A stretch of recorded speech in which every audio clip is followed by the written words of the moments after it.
Whether your beer is in a bottle, can, or glass, kick back and relax. It's Better on Draft.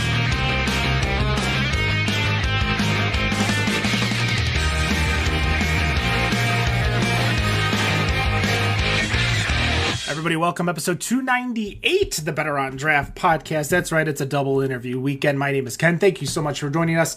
If you are interested in what's going on in the craft beer news world, there is no news article. There won't be a news article or a news segment for a couple more weeks, as we are going to be gone for Labor Day weekend, as well as we will be next week at the Burning Foot Beer Festival. Come by, say hi. Drink some beers with us. We're also staying and camping there too, so I'm sure we'll have some after festival beers before festival beers. Once again, my name is Ken. I am drinking, continuing the trend. I don't know the last time you guys had one. I don't know the last time I had one, but a North Coast Old Rasputin, and I am finishing that with another PBR. Dan, what do you got? I still drink Old Rasputin quite a bit. Still working on that Broken Boundary Ginger. And then to wrap it up, I got a White Russian from Sunup. We got to teach you how to do product placement, Dan, as you put the label of the pint glass away from the oh, can. Sorry. I forgot what glass I was even using. There we go. Wendy, what are you drinking? So I am sticking with the 19 normal. I have a basic fish lager, and I also stopped at Ogma on the way home last weekend, and I got a honey-tongued double IPA. It is fantastic. They are doing some amazing stuff over there at Ogma. If you have not been there, definitely go and try it out. Nick, what do you got? Nick, you're muted. Congratulations. Nick is Welcome on mute. to 2022. Someone muted me on the actual app. But anyway. You're the only host, Nicholas. Yeah, whatever. I'm drinking my Orale from Shiner. Viva Lassa. Robert, what about you? So right now I am drinking Ready Player One from Level Beer out in Portland. This is their dry hop saison. So I'm going to be having that and then finishing that up with a barrel-aged Cordially Yours from a collaboration between Reinheitsgebot and Southern Grist. It's an old ale with orange peel, cherries, cocoa nibs, and cinnamon. That actually sounds amazing. Usually I would say that's too many words because that's too many adjuncts, but that actually all sounds amazing. And our guest from Omega Yeast, Lance, what are you drinking? I am drinking a Revolution Pils, a good old Chicago brew. Well, a Chicago brew for a Chicago man. Why don't you give us the rundown? What is Omega Yeast, and what do you do for the organization? Sure. Omega Yeast provides yeast cultures for craft brewers all over the country, all over the world. So we're an essential ingredient vendor, basically, for the industry. We do a lot of research and development, so we'll create new strains that you might see on some beer labels to get into the point where some brewers are starting to, put those things on their labels. As far as what I do, I am a co-owner, co-founder. So I sit at a desk and answer emails and discuss R&D projects. So a lot of the time I spend is spent talking to our R&D folks and figuring out the direction we're going in. But a long ways from the day of when I was doing everything, when it was just me. We've now gotten past that point. Now, for our fans that are the casual craft beer listener listening to the story, what is your organization's purpose within the industry? Like, what do you do? What do you sell? Do you sell to big guys, little guys, every guy? What is your position within the industry? Yeah, so there aren't that many of us that do what we do. I'd say there's 4 other companies somewhere around there that provide liquid yeast culture. So you may have also seen dry yeast. It's not much different from the dry yeast you'd use at home to make bread, but we provide liquid yeast cultures. They do the same thing. They're just kind of prepared differently. But it is an essential ingredient. You don't have beer without yeast. They are the organisms that you add to the sweet water that you might have heard of called wort. And then when the yeast consume all the sugars in there, they're making alcohol and CO2 and adding flavor and and aromas and otherwise just getting rid of that sugar, so we're not just drinking a sweet liquid. And so we provide that essential ingredient. Our bread and butter is going to be the craft brewer. The larger the brewery is, the less likely they are to be reliant on companies like us, because they tend to bring that know-how in-house.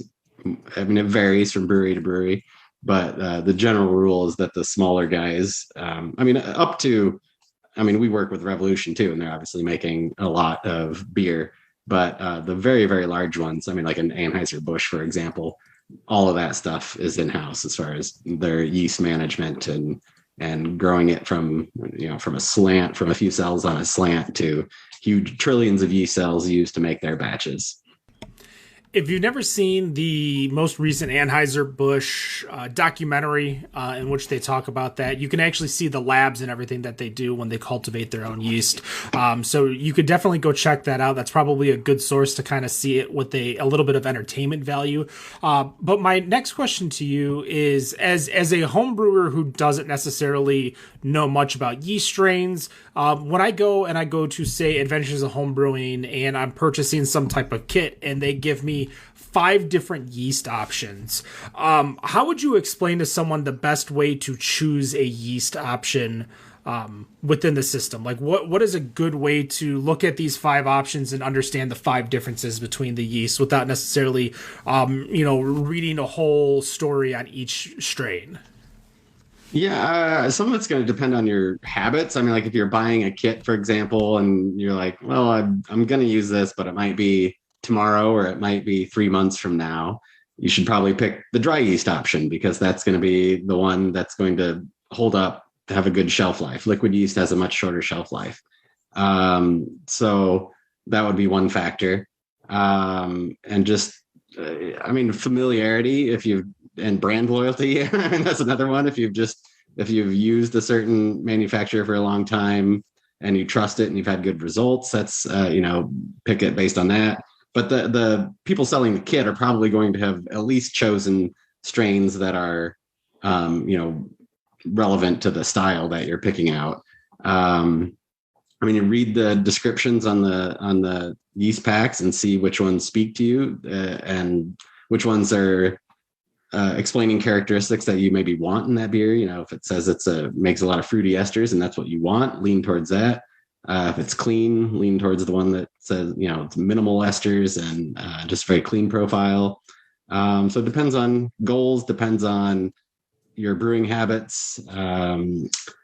Liquid, another option, another thing to think about is if you're going to use liquid cultures, you might want to learn how to make starters, which is basically growing up yeast at home.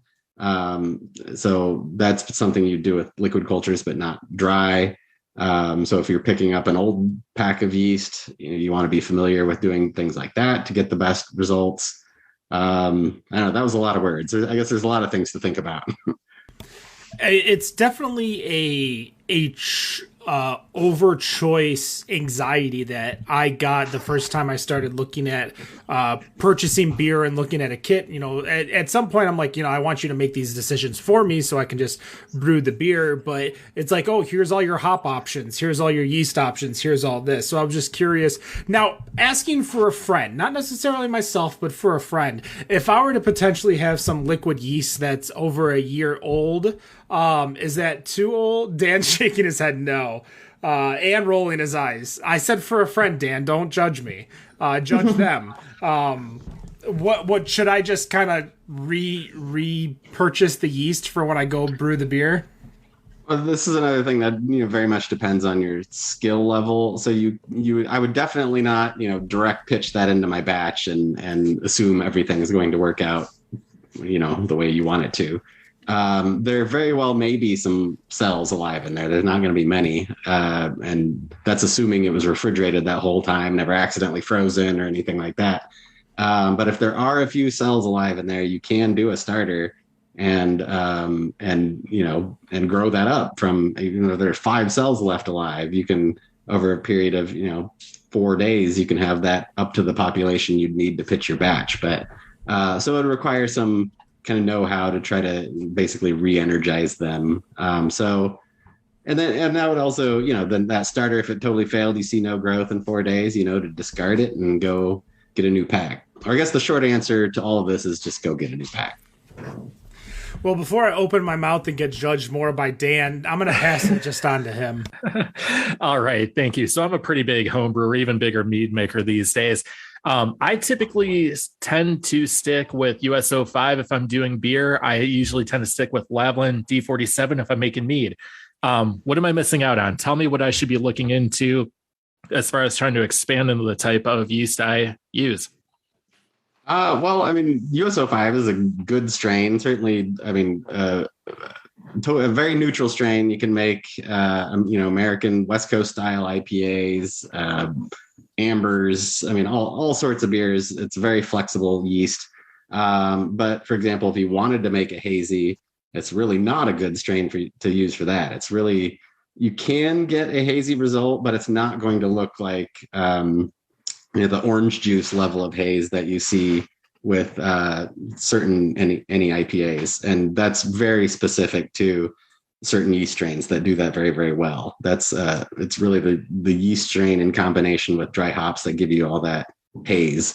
And in that case, I would point you to some very specific strains. In US-05, you're going to struggle to get that orange juice looking haze. And so I'm curious, what actually got you into yeast? This isn't something a lot of people really get into. A lot of people, like myself, I love to brew. I like to make mead. What made you get into, what do you cultivate yeast? Do you grow yeast? What got you into it? Yeah, I mean, I guess we'll start from the beginning. So in college, I joined a homebrew club there. It's called BUZZ. An acronym for Boneyard Union of Zymurological Zealots. And at the time, they were actually a university, an official university club. Like they had a booth on Quad Day and everything.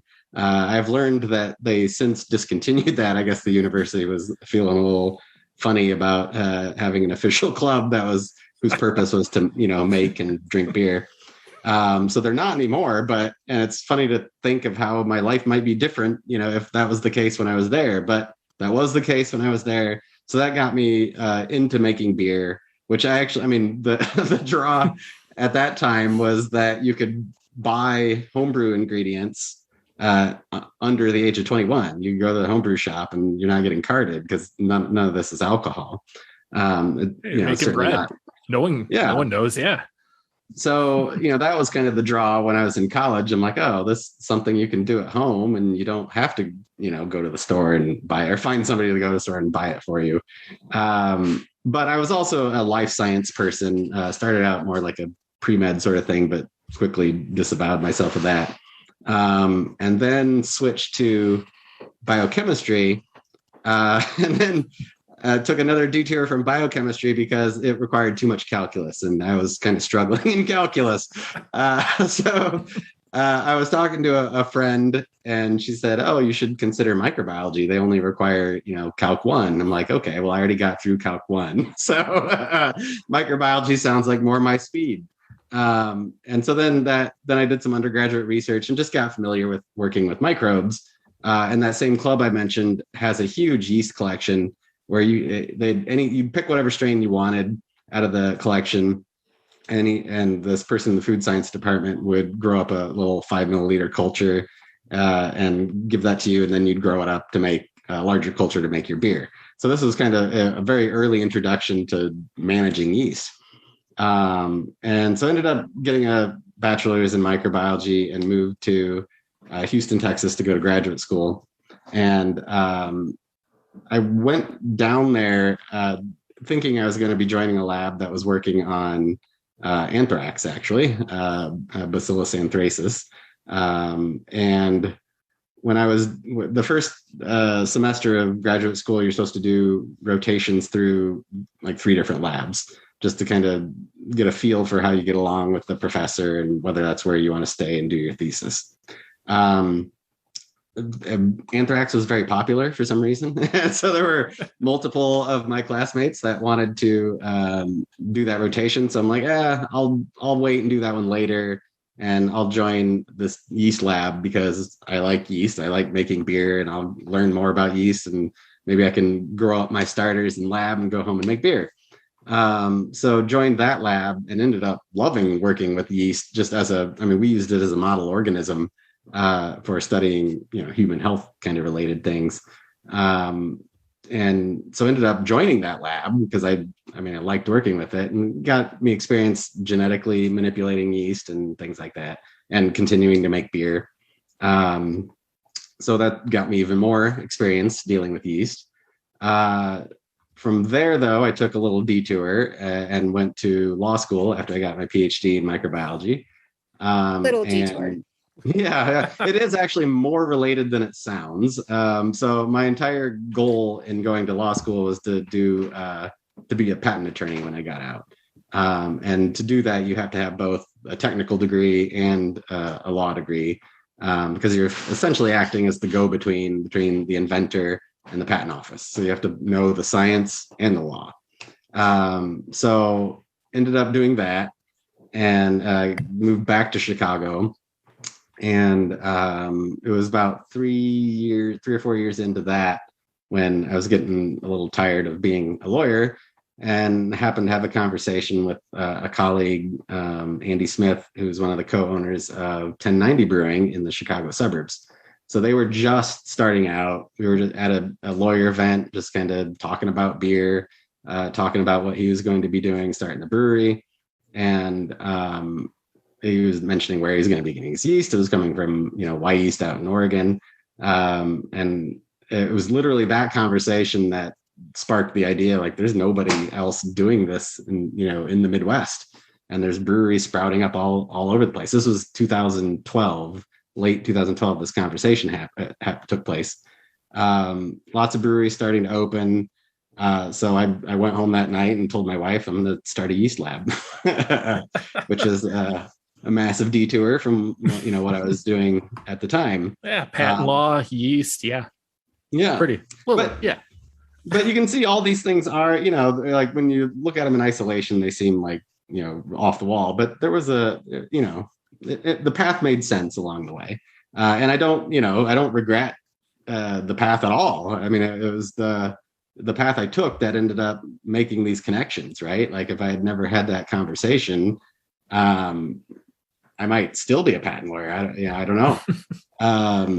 And so, started planning it and talked to one of my other colleagues at the firm, Mark, who's now my business partner, and was just talking to him about the idea. And, I'm like, I think this could work. What do you think? Because he was always a little more like entrepreneurial and, business-like and whatnot. So I talked to him about it, and a few days later he came to my office like, do you want a business partner? I'm like, sure. I mean, I don't, this is a big thing to take on. I can handle the yeast side of things. And he enjoys doing the business side of things.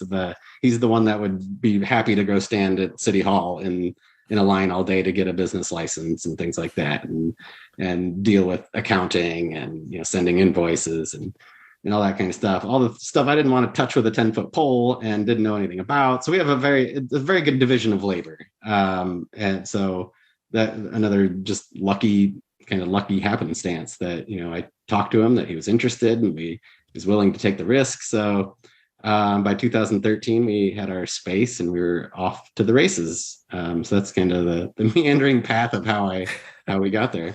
It's a great story too. I mean, there's not too many people that have taken that kind of path, especially between getting a PhD, going to law school, and ending up running a yeast lab. It's a very unique type of story, which is really great. Now, this is throwing back to what Ken was talking about, being confused about what style of yeast to go to. I'm looking at your yeast here. It looks like you have most of your yeast, at least a majority of them, listed for a specific style of beer on the package, is what I'm seeing.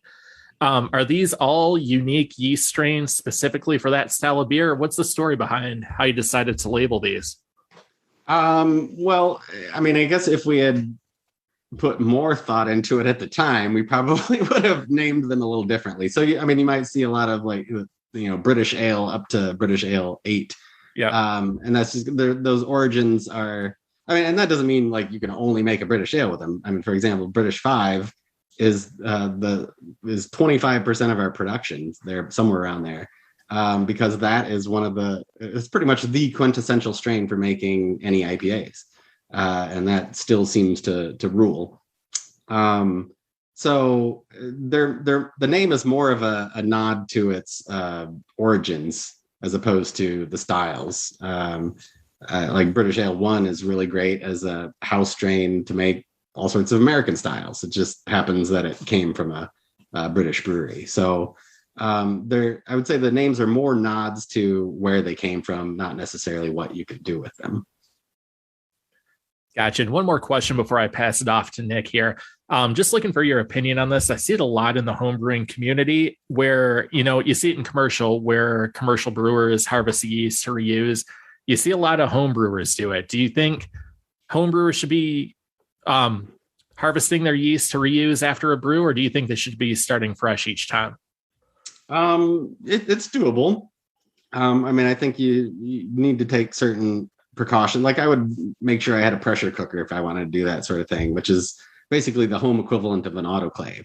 That's what we would be using to make sure our starting medium is completely sterile before we inoculate it with yeast. There's nothing else in there that's going to be competing with it. So if you're taking those sorts of precautions, it's doable. It's not really much different from what we're doing in the lab at the beginning, stages of a yeast propagation. It's the same things. And the, scientists in the 1800s were probably dealing with conditions very similar to that. So it can be done. I think there are things that make it more difficult as a home brewer, like a professional brewer, if they're, brewing weekly. If they say they, inoculate a batch and then it's done in a week, they're taking a crop from that and immediately starting a new batch. If you're not doing that as a home brewer, then it's got a shelf life to it. So if you crop your yeast out of that batch and you're not brewing for another 8 weeks with that particular strain, it's not necessarily going to be in real good condition. So then you might need to do like a starter. So you save that in your fridge and you use it to dose a starter and kind of start over again. So there are different. It's doable, totally doable. It just just requires certain precautions and some know-how. All right, Nick, I'm going to pass it over to you. I think the closest thing that goes on in my house when it comes to making yeast is when my wife makes it to make sourdough bread, and that's what she does. She actually has it a little bit in the fridge right now for whenever she decides to make sourdough bread again. Anywho, slightly off topic, getting back on. What goes? Yeast, this is something I just don't know a whole lot about, but what goes into the process of starting a yeast lab, kind of like with what you're doing with Omega Yeast? It's obviously something we need to go into a beer, but what goes into the process of starting a lab, let alone a business that creates yeast for craft brewers or breweries in general? Yeah, we didn't really we kind of had to figure it out on our own. There wasn't, I'd say, whereas the brewing industry is extremely collaborative, they'll brew beers at each other's places and all that stuff. The yeast world is not, yes, you can like do tours at some of these places, but that doesn't give you all the information about how things are done. So we kind of had to just figure it out on our own. So there was, before we had our space and we're doing this as a business, I was doing a lot of small scale stuff at home to kind of prepare for it and learn some things. But, I learned a lot along the way. I know how to grow yeast on a small scale, but, managing 75 different strains and growing them all up at once into different quantities like that just kind of took some spitballing and, figuring out a system, because I didn't know how anybody else was doing it at that scale. So we really had to figure it out. And it's changed a lot. The system that we used when we started is very different from the system we use now. Just in terms of wort creation. So if you were to visit our space, we look a lot like a brewery. We create wort with a brew house just like a brewery would, from malt. That's basically our yeast food. The big difference is we end up dumping the beer out at the end and keeping the yeast, and sending that out around the country. But the first system, I think it would Psychobrew. I think they're from Michigan. It's Michigan or Indiana. I think Michigan. But it's basically 55-gallon kettles sitting on a big burner, and so that's how we created wort at the time. 150 gallons at a time. We now have a 30-barrel, 4-vessel automated brewing, brew house to create wort and probably create on the order of 70 to 90 barrels a day. So we're at, it's a massively different scale. It's at the point where I can't even run anything we have. I mean, I was doing, all this stuff, and it was very analog when we first started, but as we've grown, I mean, it had to, bring in people that know how to do these things, that have skills that I don't have. I think that's one of the most important things I've learned along the way is recognize when, I don't know the answers and find the people who do and bring them in to do what they do. On that, you guys have been open since 2013.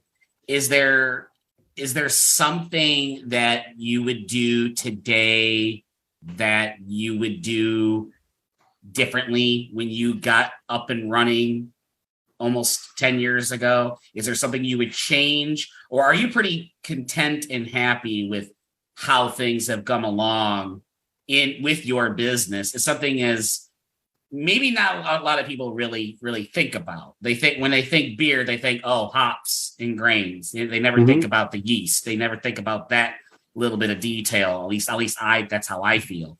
Is there something that you would have done differently? I'd probably do some things differently about like how we propagate now. I would shift that to, I would have definitely saved myself a lot of trouble if we could shift, a version of our existing system to that, to that day one. That certainly would have helped and fixed a lot of headaches. But again, we didn't have a template to work from. So these are things we just had to figure out, along the way.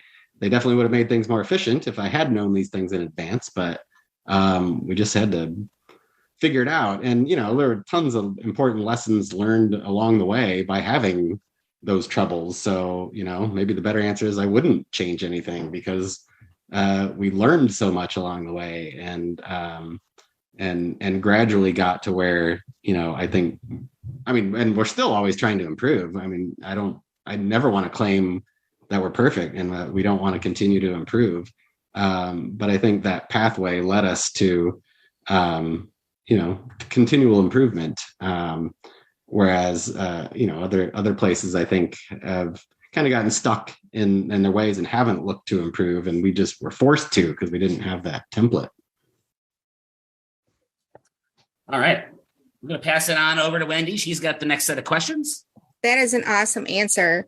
So I am not a home brewer, and I have quite a few questions. Like I actually just bought my first homebrewing kit because we had Julia Hurst, who's the president of the American Homebrewers Association, on episode 291. And I felt like if I'm doing this, I should at least be trying it. So I have a lot of questions for people who are not homebrewers, because there are a lot of people on our podcast that are listening.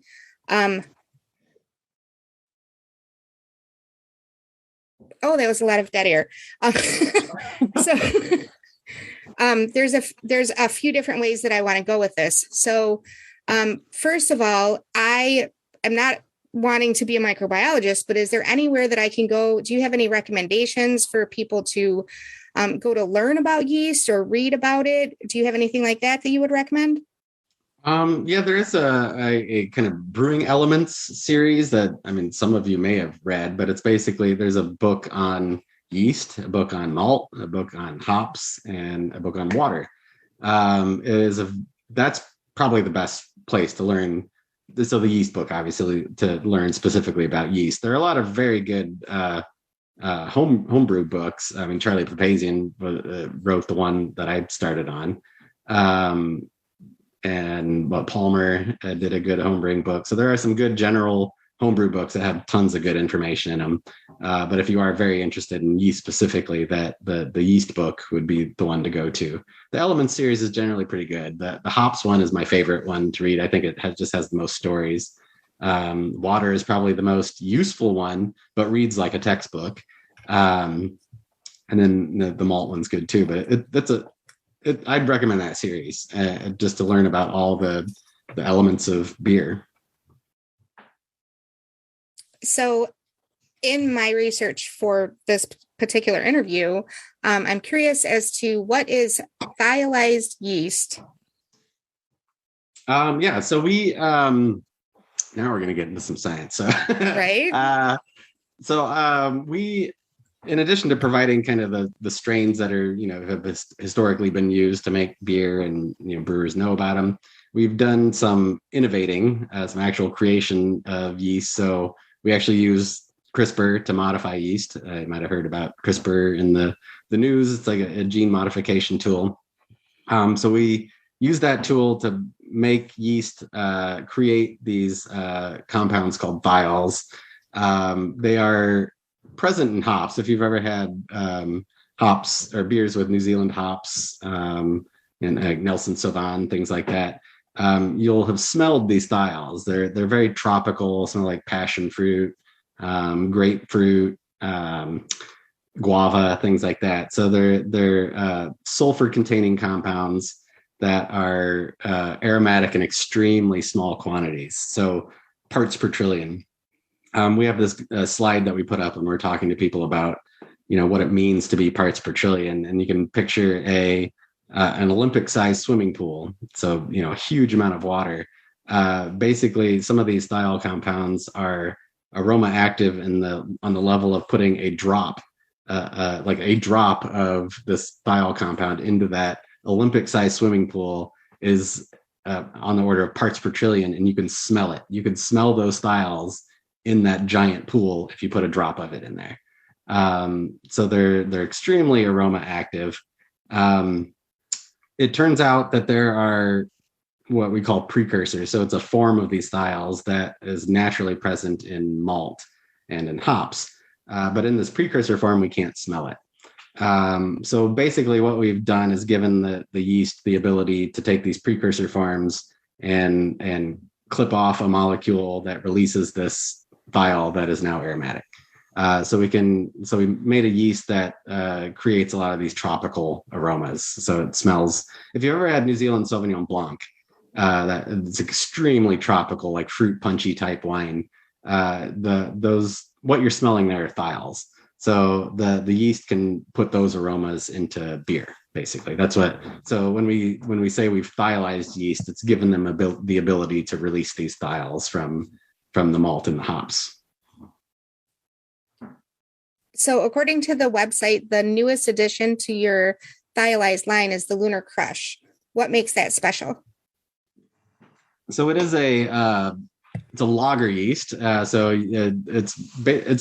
the Mexican lager yeast strain. So it's a strain derived from a Mexican lager brewery, and gave it the ability to make these thiols. So if you were to make, just as an example, this Revolution Pils, if you use this exact same recipe but use that Lunar Crush strain, this beer would smell more like Sauvignon Blanc than it would Pilsner.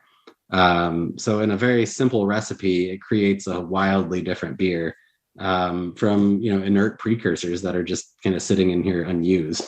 We kind of look at it as something that can open up new styles, where you get beers that kind of taste like hybrids of beer and wine, just as a result of this one kind of genetic change in the yeast.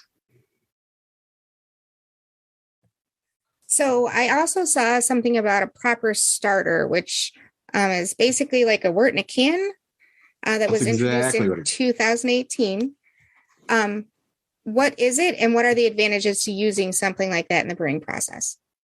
So it's a tool for homebrewers, essentially, to make starters. So again, referring back to something we were talking about earlier, if you get very old yeast that may not have many cells alive left in it, you can make a starter, which is essentially just taking wort and adding yeast to it. And usually you do it on in a flask and a stir plate. So you keep everything moving. The yeast grows, eats the sugars in that starter. Now you have a bigger yeast population that you can pitch into your beer.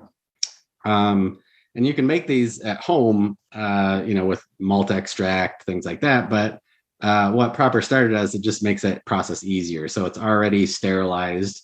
It's concentrated wort. So you essentially take that concentrated wort, dump it in your sanitized flask, and add an equal volume of water. Boom, you've got your starter. Add your yeast, let it grow, and you're ready to go. So it just kind of saves you the steps of having to make that starter. You measure out the malt extract and sterilize it and all that stuff. It just makes that process easier.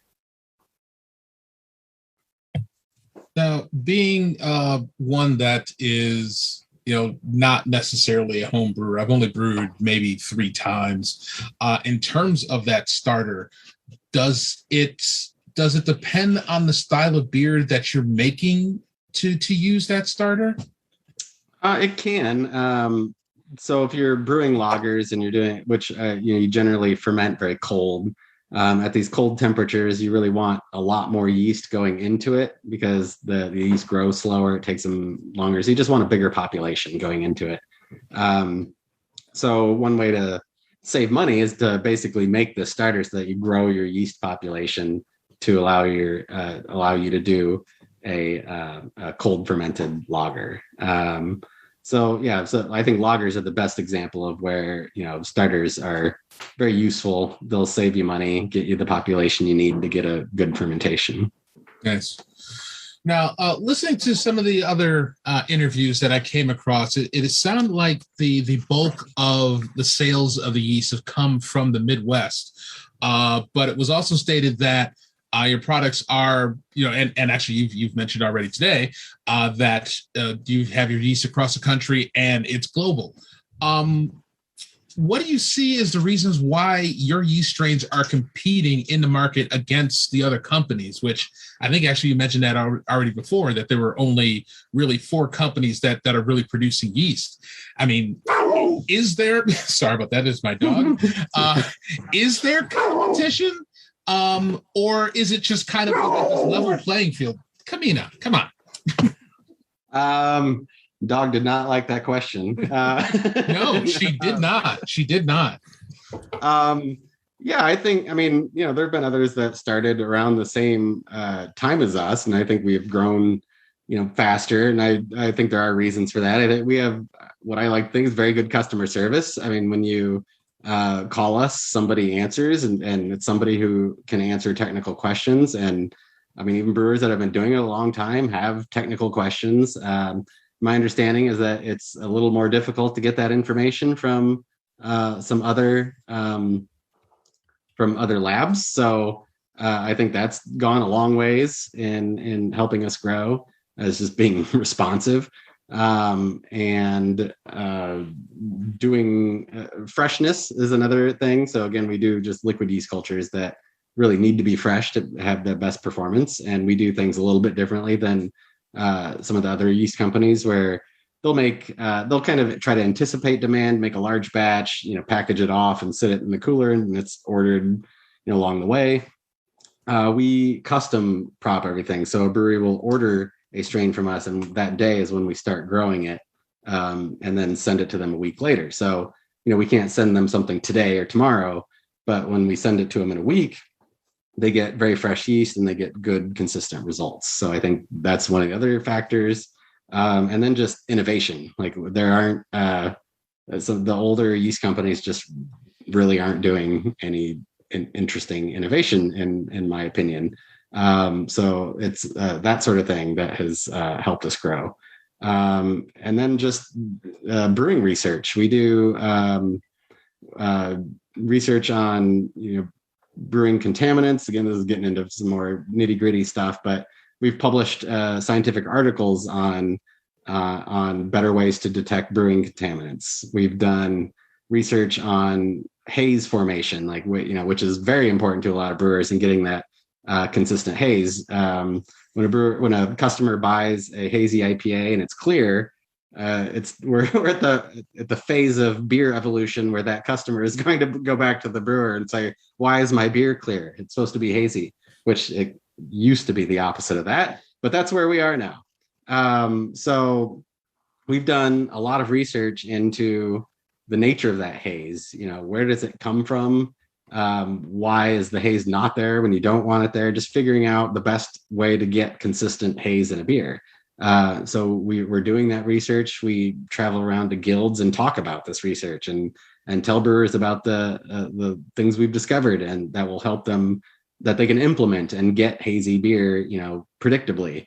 So I think, it's all of those things that I think have helped us grow, just kind of a holistic focus on beer science and customer service.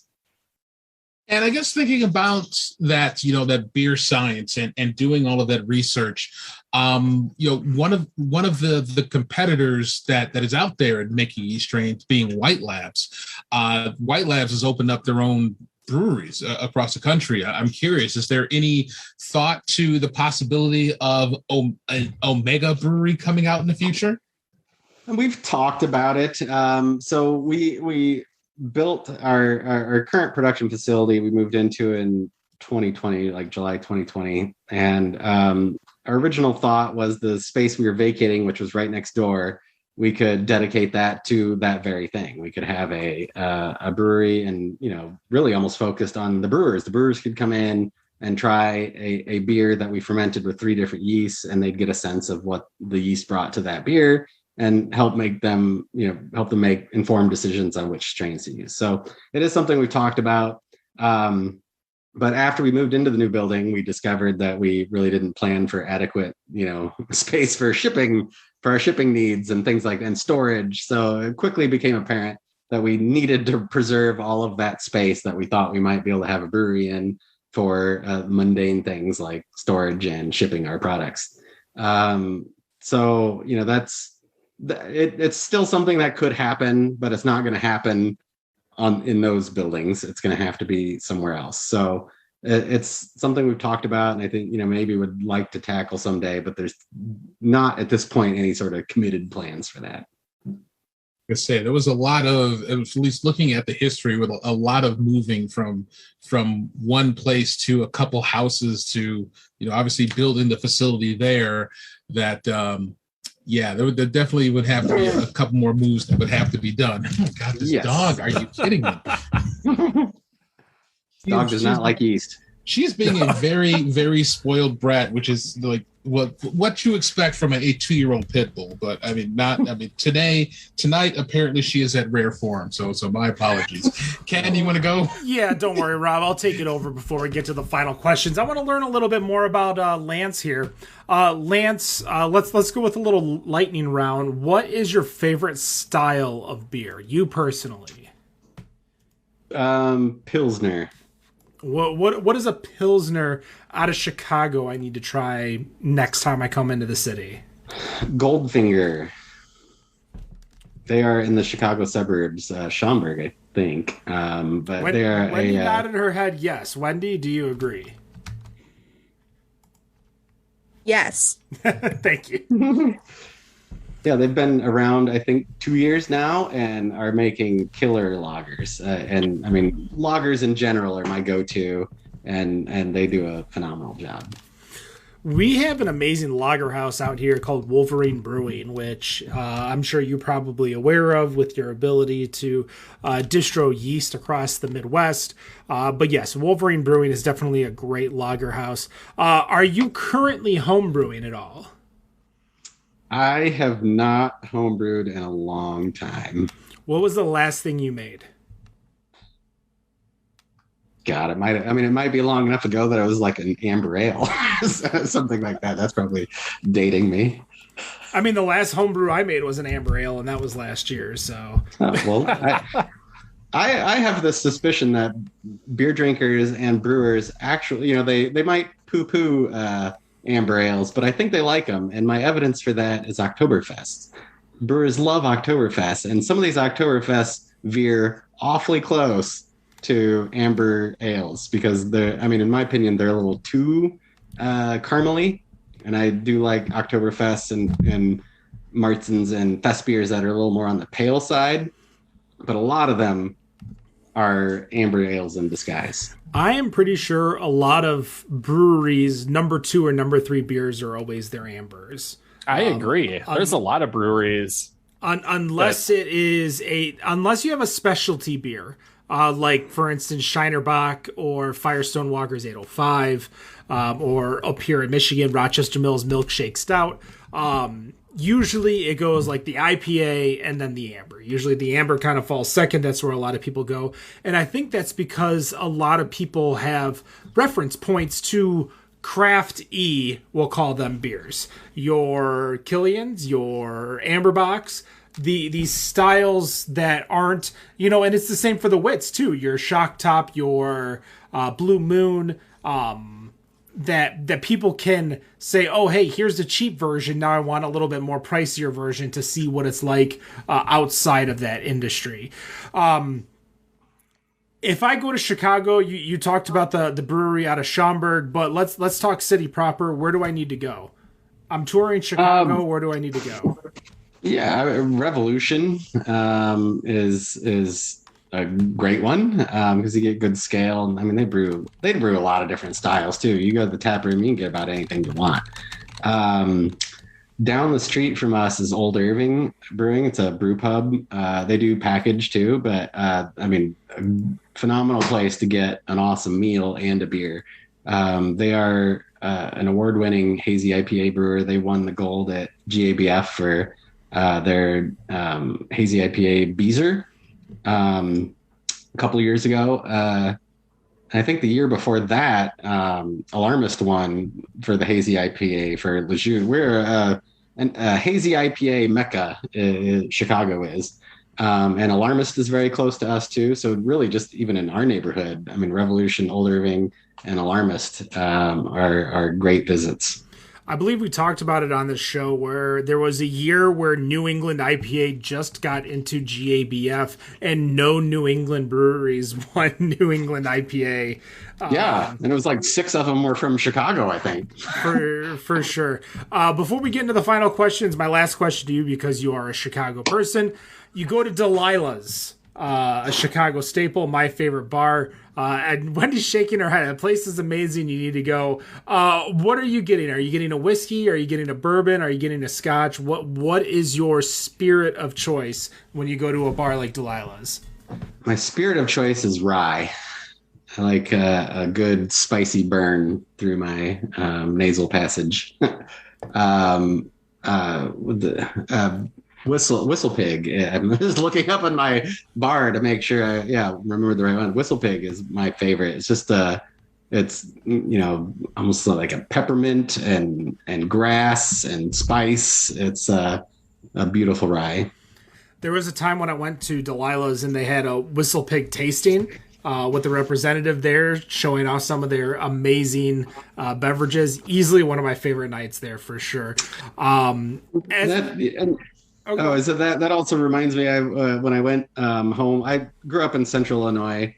My dad was playing in a band at a bar out in small town in Illinois, and went up to the bar and I saw they had Whistle Pig and they poured these ridiculously large pours and charged like $5. I'm like, they could. If they poured that whole thing out into those increments and charged $5 a piece, that would be less than it would have cost less than it would cost me to get that at the Jewel down the road. They had no idea what they were pouring and what they should be charging for it, and I probably had too much of it that night. Anyway. No worries. That is going to do it. We're going to reach our final questions before we end the show. Starting with Dan. Dan, what is your final question for Lance? All right. Bourbon County release is coming up here pretty soon in November. Are you someone that stands in line like a lot of those people do at Binny's, or can you make this kind of beer better yourself? I probably can't make it, but I am absolutely not a line stander. I've never done it. I never will do it. My position on that is that there are just so many good beers out there that you don't need to do that. I agree. I think Rob too. We talked about this the other day. Yeah. Yes. I don't think any of us are standing in lines. Yeah. Nope. Definitely not a line stander. Wendy. Oh, crap. I lost my last question. It's even happening right now. I know. I don't know what's going on. Everything's a mess. So, first of all, Dialyzed, I'm a map room fan in Chicago. I thought they were amazing. That was one of my favorite places there. That's why I always shake my head when you say Dialyzed, because I want to go to the map room and get some beer. But my question is, what is your favorite style of beer, period? Favorite. What are you going to drink before anything else? Yeah, definitely Pilsner. And I mean, and the reason I gravitate towards that anywhere I go is I think it's also a good indicator of how good the brewer is. It's a style where that requires balance, and you can't really hide behind, over hopping. It's just, it requires good execution, good control of everything you do. So it's in my view, a good way to judge the brewery. And listen, when the map room wants to get as many choices as Delilah's, then it can be on that level. Rob, what's your final question? All right. So, and just the last, as you just kind of went into one of my kind of go-to questions I'd like to ask about, how you judge a brewery. But I do have one, and hopefully possibly looking for a yeast that can work. So, like I said before, that I don't do a whole lot of brewing, but I'm working with a brewery to hopefully come up with a beer idea. And I'm curious of your input in terms of a possible yeast strain that I could use that would suit this beer. Now, I don't have a style nailed down yet. But what I wanted primarily to have the flavors of is that primarily I wanted to have lemon, and kind of like as a secondary to have blueberry and shortbread. So with that, is there a particular strain that you can think of that you think would fit a flavor profile like that? So do you want it sour or just like a hint, like a lemon, like aroma sort of?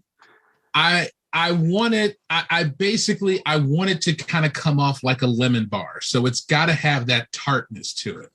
Okay, so I would sour it with lactobacillus, so a bacteria that can make wort sour and give you that tang. And then the other ones, I mean, blueberry might be something you'd get from hops. So maybe like Mosaic, I think, are known for giving you some blueberry. And then, maybe this just like a neutral yeast, like an English yeast that might be just a little fruity to complement the lemon quality and the blueberry from the Mosaic. So maybe like a British Ale 1. Okay. All right. Eric, Eastern Market, you're listening. Nick, what's your final question? I probably got the easiest question of all of them. What are you drinking this weekend? This is the time of year where I drink all the Oktoberfest I can get my hands on.